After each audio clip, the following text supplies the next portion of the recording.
We just graduated our class of students that went all the way through with laptops. And we've started to ask the question, okay, what now? What do we do with technology in the classroom? What's the next expression of that going to look like? And so online learning just seemed like a natural extension of all the work we've done for the last 7 or 8 years.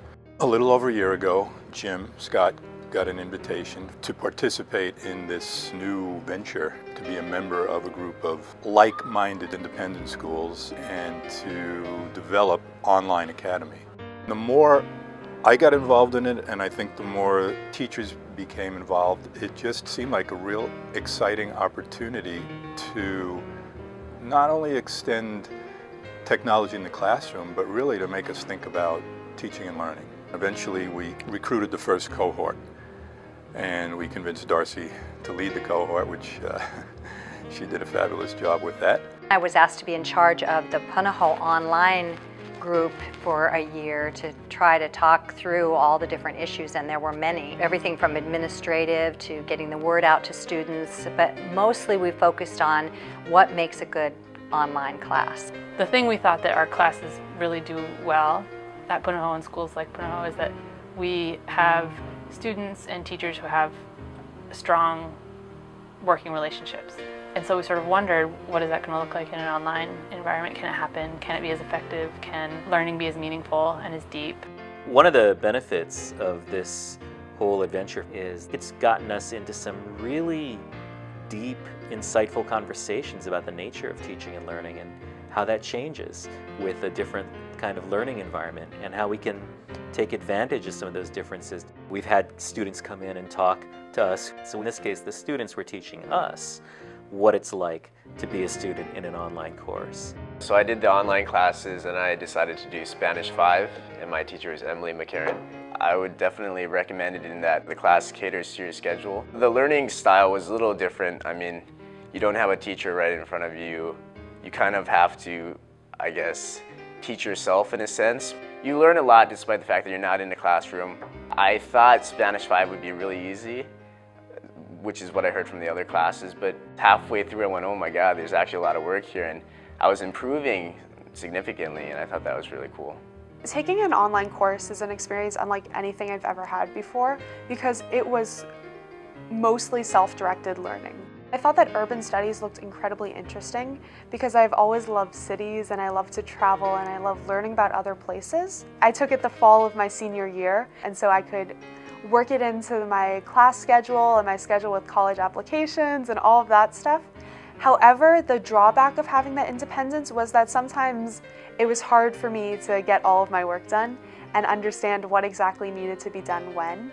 Almost every week I see some article on online education. We got involved in this about a year ago, and since then it's become the topic of education. A lot of it is driven by universities. A lot of it is driven by public schools looking for ways to save money. And a lot of it is driven by commercial enterprises looking to sell their product. And very little of it is driven by excellence in teaching. And I think that's what we're doing, and some of our colleagues elsewhere are saying, yes, online education, we want to make sure we do it well. Lots of people, including faculty here, had the obvious fear that, is this going to dilute or diminish the teacher-student relationship? I love teaching and I love being around teenagers, and this was sort of a leap of faith for me to actually teach a class online where I wouldn't actually see the kids face to face. In trying to really attend to knowing them as individuals, I met with each one for half hour every week on Skype. So I actually spent half an hour with each child every week, and I did that on purpose because I felt like it was harder to try to figure out how to establish relationships online, and I was really worried about that. But you can establish really powerful relationships with students in an online environment, and we weren't sure that was true at the beginning of the year.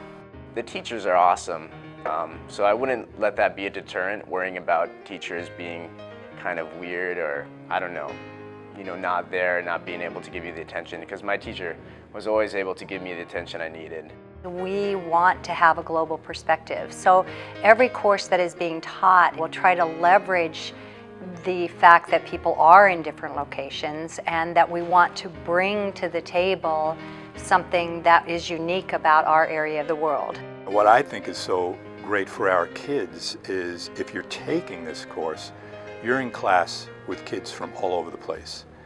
And given the isolation of Hawaii and how little our kids have exposure to people from anywhere other than these islands, I don't think you can put a price on that.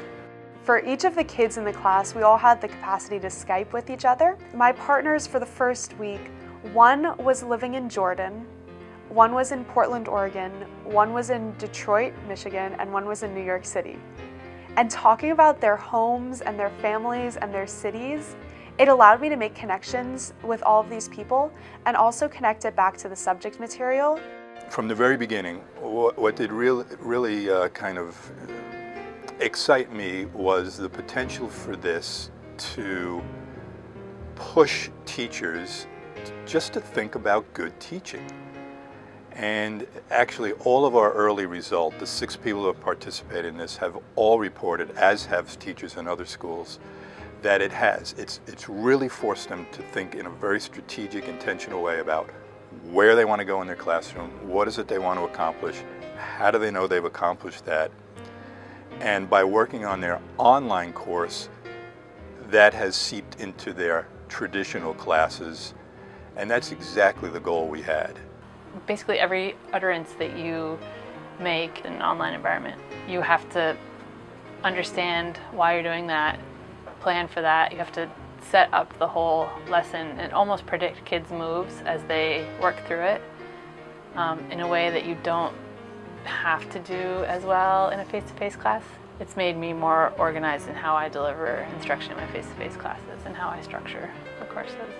Our stated goal is to become better at teaching online, and I think we are. It's also really helped to affirm for us the value of what we do face-to-face. What we've come to appreciate is what is the unique benefit of actually being taught by a teacher in a face-to-face classroom.